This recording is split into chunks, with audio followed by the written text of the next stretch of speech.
Give me your good ear. There's power in the cross to do what nothing else in this universe can do.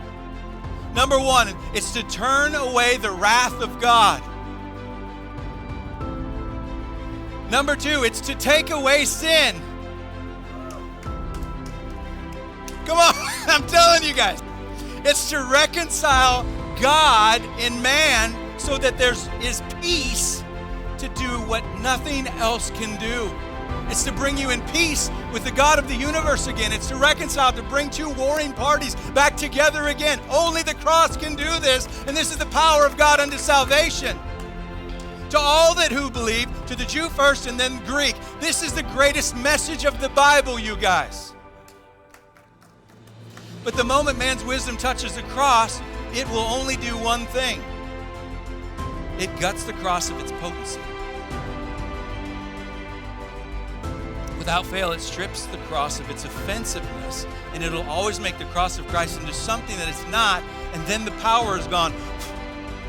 So there's a lot of action, but there's no real conversion power. So the cross of Christ is offensive. Paul was worried about it. I think we should be too. And you know why?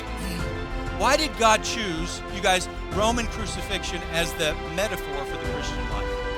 You ever thought about that? I mean, it could have been the Incas, Aztecs, Mayas. It could have been in any place, in any time, anywhere. Rome didn't have to be risen up at that time, but he did choose the Romans. It is all over our doctrine that the cross, I am crucified. Why the cross? What is the deep revelation of this? What is offensive about it is when you see the Son of God in all his purity having to die the way that he died. How is that fair? It's offensive. It's offensive that Jesus, the sinless Lamb of God, would have to go there and die. And guess what? When you're on the cross, you can't hide. And you can't go there with mama and dad. And you can't go there with grandpa and grandma's religion. And you probably don't have a stitch of clothing on. And there's a humiliation in the cross, right? There's a brokenness in the cross.